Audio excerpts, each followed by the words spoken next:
Welcome to the 28th video on ancient Greece and part 12 of the Peloponnesian War. So in the last video we talked about the threats that the Athenians were facing from within their empire. Chios was in open revolt, and this caused Lesbos and Miletus to revolt as well. Now the Athenians couldn't allow this to happen, so they of course set up a siege at Chios, and they were able to crush the revolt at Lesbos, but failed to capture Miletus. And so Miletus became the main base for the Peloponnesians, while the Athenians set up shop at Samos. And of course Alcibiades fled to Persia after the Spartans ordered his execution. And we left off with Alcibiades angling for a return back to Athens. Now, Alcibiades had established contacts with some of the Athenians on the island of Samos. Now, Alcibiades' main scheme was to replace the democratic government in Athens with an oligarchy. And he promised the Athenians at Samos that this would gain the favor of the great king of Persia, and of course the Persians would favor an oligarchy before a democracy. That was something they could deal with, but the idea of citizens ruling a city was repulsive to the Persians. So amazingly, Alcibiades actually gained an audience on the island, and so the democracy in Athens came under direct threat. And of course, this was made easier after the disasters in Sicily and the failures of the Athenians to win the naval battles in the Aegean. This was a war that was supposed to have been long over, and now the opponents of democracy saw their opportunity. So what would have been an almost unthinkable plot a generation ago now became a very realistic possibility. And so the oligarchs in Athens began scheming. Now at Samos, Alcibiades found an ally in Thrasybulus, even though he was a Democrat. But Thrasybulus was actually a moderate Democrat, and so he was a little bit more willing to listen to Alcibiades. Now, as I mentioned, Alcibiades promised to heal the relationship between the Persians and the Athenians, and he implied to the Athenians at Samos that he had pull with the Persian satrap Tisipherne. Now, what's simply amazing about this was that Alcibiades had not informed Tisipherne about any of this, so he didn't quite have the pull with the Persians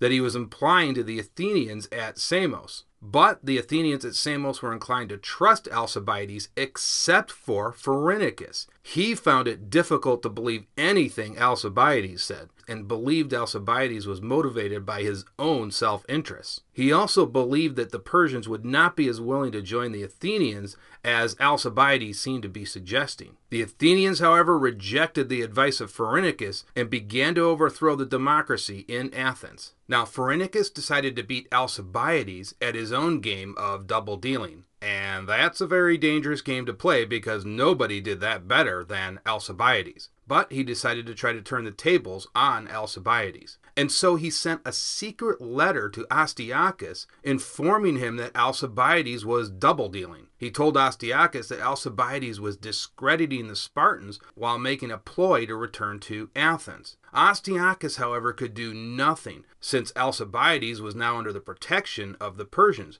But he did inform the Persians of Alcibiades' motives. When he heard of this, Tisipherne was outraged at Alcibiades and began to distrust him completely. Meanwhile, Alcibiades communicated to the Athenians on Samos that Pherenicus had contacted the Spartans and that he should be put to death. However, this was not realistic because Pherenicus was a general in the Athenian army. And Pherenicus also had work to do. He began to fortify the island of Samos in case the Peloponnesians launched a surprise attack. Meanwhile, in Athens, envoys arrived from Samos seeking the restoration of Alcibiades and a, quote, modified democracy, as Thucydides called it. Well, that meant an oligarchy. Initially, there was extreme opposition to this plan. Alcibiades' main supporter was Pisander, who made the case that Athens needed the Persians, and since Alcibiades supposedly had the ear of the Persian satrap Tisipherne, they could now turn the tables on the Peloponnesian fleet. Eventually, Athens began to side with Alcibiades' supporters,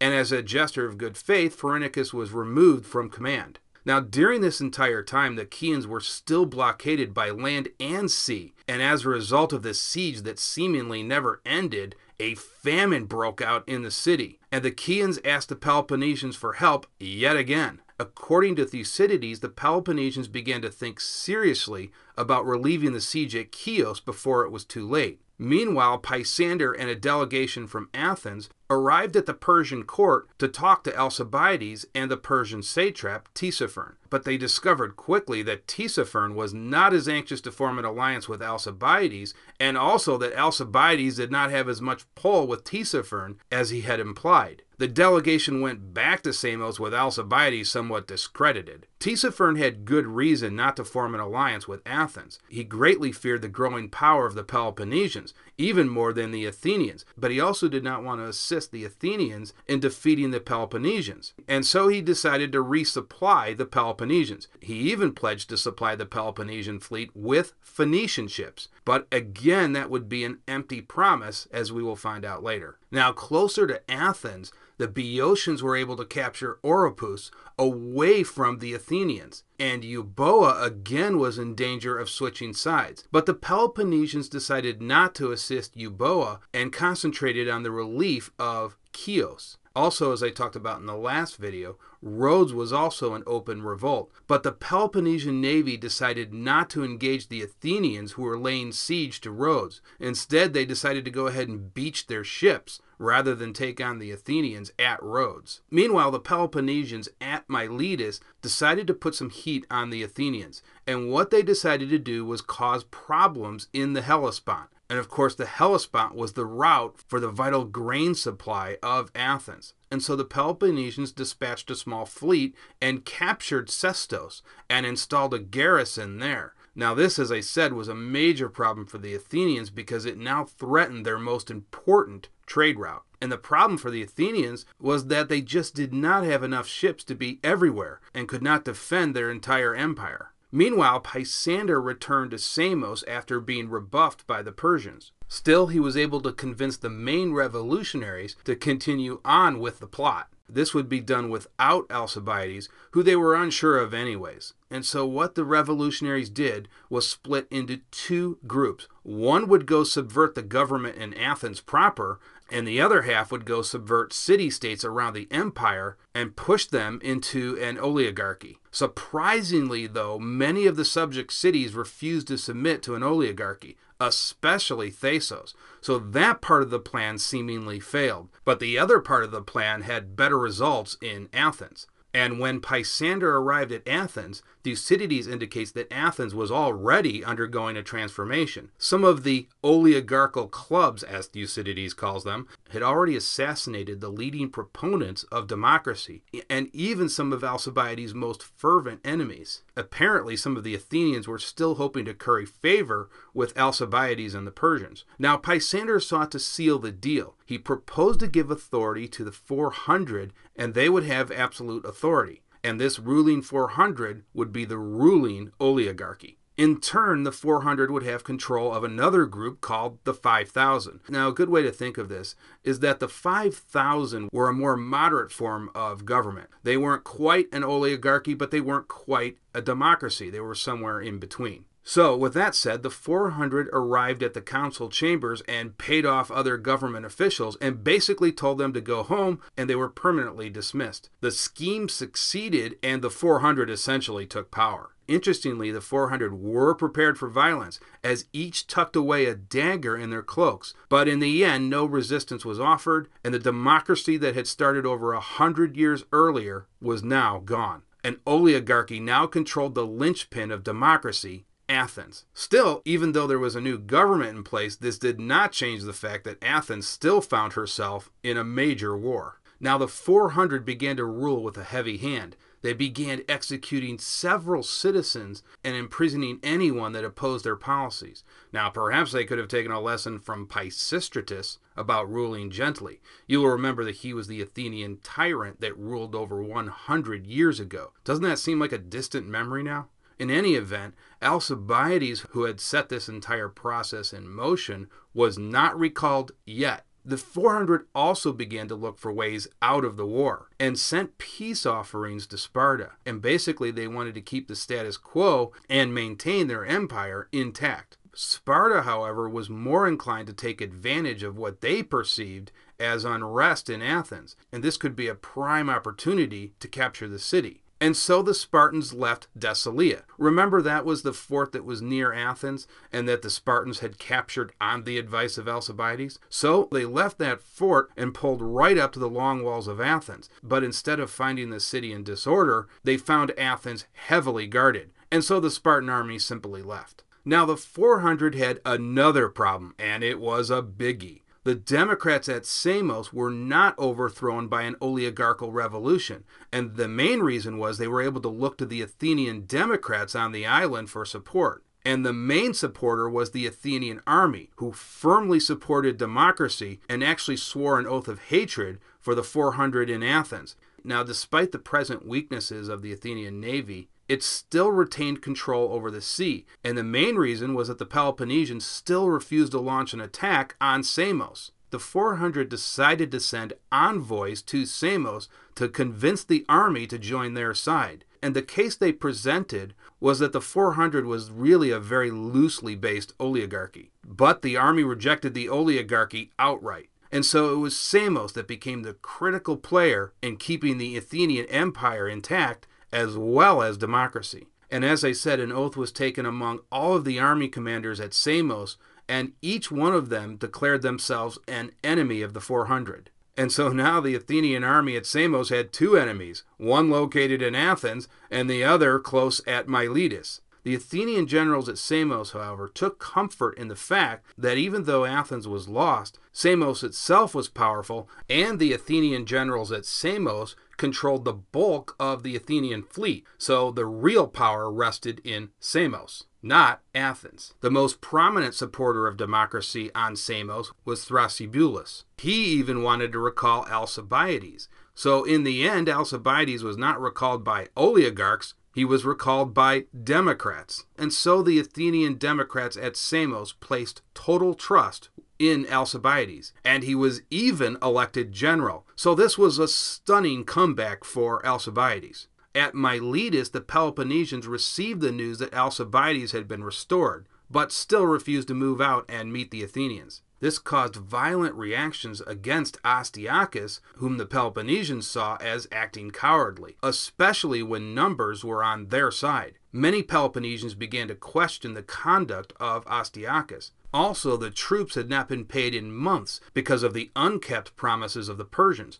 Now remember, many of the sailors in the Peloponnesian fleet were free men who expected pay. Fleets cost money, and that's different than the Spartan citizen hoplite who performed their duties without pay. Now there were numerous discussions on Samos in terms of what to do next. Some Athenian generals pushed for the army to sail directly to Athens and destroy the 400. Alcibiades talked the Athenian generals out of this because he feared this would leave the Hellespont and Samos vulnerable to the Peloponnesian fleet. And so Athens, for now, could wait. Now Thucydides actually gives Alcibiades some credit for his line of thinking in this matter. Too bad Alcibiades didn't have the same level head when he came up with the plan to invade Sicily. Now, in Athens, the 400 were anxious to relieve the pressure that was coming from Samos. So they ordered a fort to be built near Piraeus, and the plan was to allow the Spartans to occupy this fort. And if that had occurred, this would have allowed the Spartans to gain a foothold in the harbor of Piraeus, and that just might have ended the war. The Athenian hoplites at Piraeus, however, noticed what was going on and revolted, and so they ripped down this new fort that the Spartans might have taken. The Peloponnesians sailed past Piraeus when they saw that the fort had been destroyed. Shortly after this, the 400 were removed from power, and the 5,000 were installed as the new government. And as I mentioned, the 5,000 was sort of a mix between a democracy and an oligarchy. And Thucydides will tell us that this was the best government the Athenians ever had. So he gives this government very, very high marks. And with that, Alcibiades was officially now recalled to Athens, and for a while at least, Athens was stable. Now, at Miletus, Mindarus had replaced Astyochus as the commander of the Peloponnesian fleet. And also, Mindarus was beginning to accept proposals from the Persian satrap at the Hellespont, and he promised to assist the Peloponnesians in taking the Hellespont. Mindarus decided to accept this proposal, and he set sail with 73 ships for the Hellespont, hoping to sneak past Samos and then raise a revolt of all of the Athenian possessions in the Hellespont. The Athenians were unable to stop Mindarus from entering the Hellespont, and so the Athenians entered the narrow straits of the Hellespont to seek out a decisive engagement against the Peloponnesian fleet. But in these narrow straits, the Athenians would not be able to use their open sea tactics that they were so skilled at. And so that set up the Battle of Cynossema in 411 BC, and you can see that marked right here on this map. Now, after the Athenians entered into the Hellespont, nothing happened for 5 days, but then eventually both fleets sailed to one of the narrowest points in the Hellespont, and there they set up in battle formation. Now, Mindarus commanded the left wing of the Peloponnesian fleet, and Thrasybulus commanded the right flank of the Athenian fleet. Now, Mindarus placed his fastest ships on the Peloponnesian left flank, and he hoped he could get behind the Athenian right flank and then attack the Athenians from behind. And since the Peloponnesian fleet outnumbered the Athenian fleet, this would have been a disaster for the Athenians. Now, the Peloponnesians had 86 vessels at their disposal, and the Athenians had 76 ships in their fleet. And so the battle began. Now, Thrasybulus noticed that Mindarus was trying to outflank his right position, and so he extended his right flank and took off down the coast, with Mindarus in hot pursuit. But this action alone prevented the Peloponnesian fleet from outflanking the Athenians. Now, the Athenian center and left formations were hard pressed up against the coast of the Hellespont. And as you can see, neither side could see what was going on because of the cape that was situated right here. So neither flank really had an idea what was going on with their other flank. Now, this situation became so desperate in the center that the Athenians beached their ships and set up shop on land.